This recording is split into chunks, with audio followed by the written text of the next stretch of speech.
தெற்கு திசையை யமன் வாசல்னு சொல்லுவாங்க. அதை தெற்கு பார்த்து அந்த முகம் தெரியுறது மாதிரி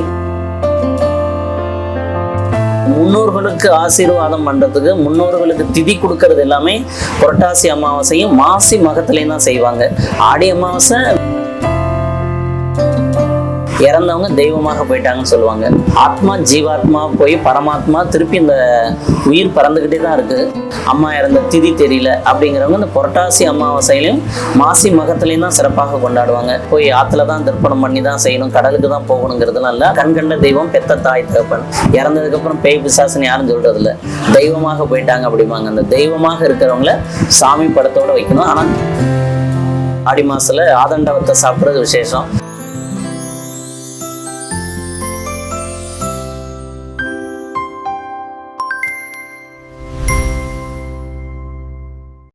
இந்த ஆடி மாசத்துல அமாவாசை விரதம், ஆடி 18 விரதம், ஆடி பூரம், ஆடி கிருத்திகை, இது எல்லாமே இந்த ஆடி மாசத்துல.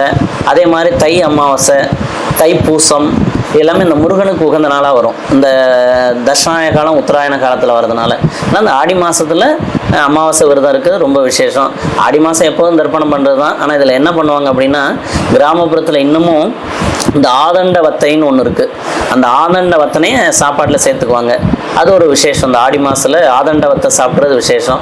மற்றபடி அவங்கவுங்க முறைப்படி ஆற்றுல போயோ அல்லது கடலில் போயோ தர்ப்பணம் பண்ணுறது, வீட்டிலேயே தர்ப்பணம் பண்ணுறது, அது அவங்கவுங்களுடைய வம்ச பரம்பரையாக என்ன கொண்டு வர்றாங்களோ அதான். ஆனால் இந்த முன்னோர்களுக்கு ஆசீர்வாதம் பண்ணுறதுக்கு, முன்னோர்களுக்கு திதி கொடுக்கறது எல்லாமே புரட்டாசி அமாவாசையும் மாசி மகத்திலையும் தான் செய்வாங்க.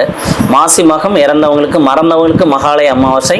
மாசி மகம் மறந்து போனச்சு, அப்பா இறந்தது தெரியல, தாத்தா இறந்தது தெரியல, அம்மா இறந்த திதி தெரியல அப்படிங்கிறவங்க இந்த புரட்டாசி அமாவாசையிலையும் மாசி மகத்திலையும் தான் சிறப்பாக கொண்டாடுவாங்க. ஆடி அமாவாசை விரதம் இருப்பாங்க, அந்த ஆதண்டவத்தை சேர்த்துக்குவாங்க.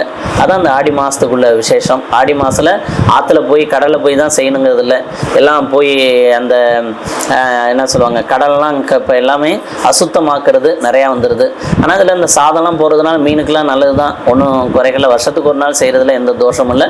அது அவங்களுக்கு எங்கே செய்யணும்னு தோணுதோ அங்கே தாராளமாக செய்யலாம். கடலில் செஞ்சாலும் சந்தோஷம், ஆத்தங்கரையில் செஞ்சாலும் சந்தோஷம்.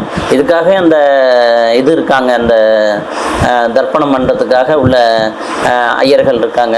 அது எங்கே செய்கிறாங்களோ அவங்க மன திருப்திக்காக செஞ்சுக்கலாம். வீட்டில் செய்கிறது முழு பலன். காகத்துக்கு வச்சுட்டு சாப்பிட்டாவே முழு பலன் கிடைச்சிரும். பசுமாட்டுக்கு சாப்பாடு வச்சுட்டு சாப்பிட்டாலும் அந்த முன்னோர்கள் ஏற்றுக்குவாங்க.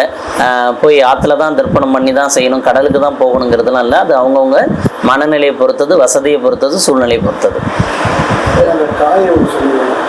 ஆதண்டவத்தை, அது ஆதண்டவத்தை அந்த ஆடி மாதம் மட்டும்தான் கிடைக்கும். அது மளிகை கடையில், ஒரு சில மளிகை கடையில் கொடுப்பாங்க.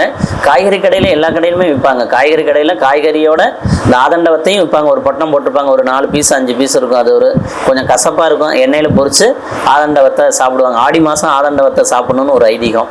ஆதண்டவத்தை சாப்பிட்றது நல்லது தான். அதான் ஆடி மாதத்துக்குள்ள விசேஷம்.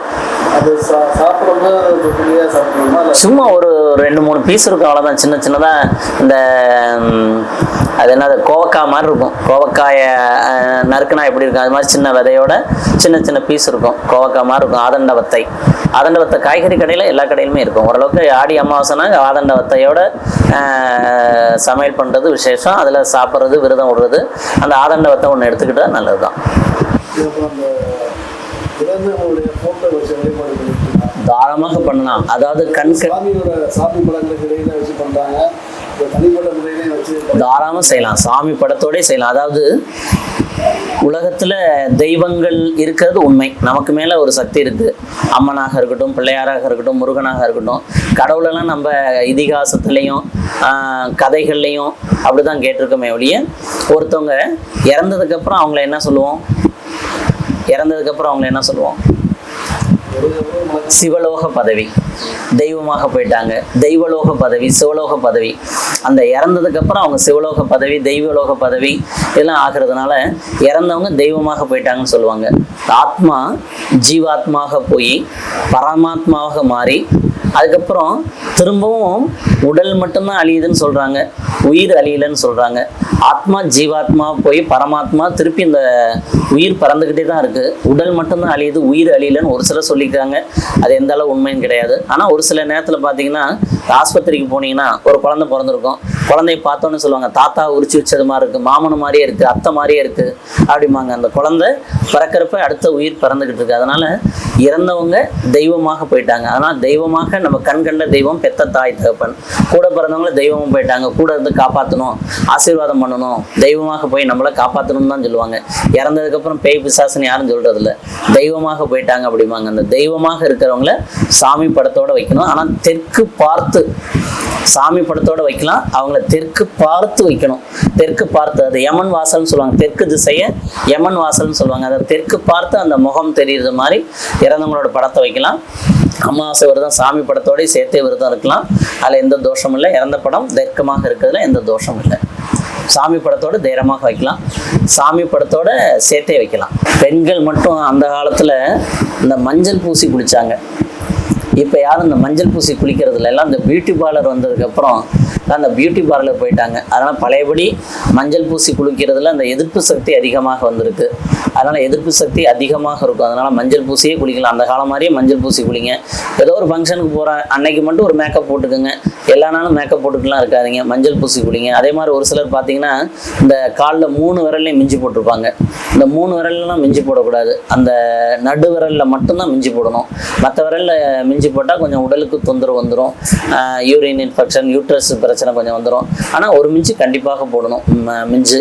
அதே மாதிரி மஞ்சள் பூசி குளிக்கிறது 100% நல்லாயிருக்கும். எதிர்ப்பு சக்தி இல்லை, குறையும், நல்லாயிருக்கும். அதே மாதிரி மஞ்சள் குங்குமம், அந்த குங்குமம் வைக்கிறதுலையும் அந்த படிகாரெல்லாம் போட்டு வைக்கிறதுனால அதுலேயும் ஒரு எதிர்ப்பு சக்தி இருக்கும். அதனால் இந்த குங்குமம், மஞ்சள் இதை கண்டிப்பாக அவங்க பயன்படுத்திக்கணும். இந்த பியூட்டி பார்லரில் கொஞ்சம் குறைச்சிக்கிட்டால் போதும்.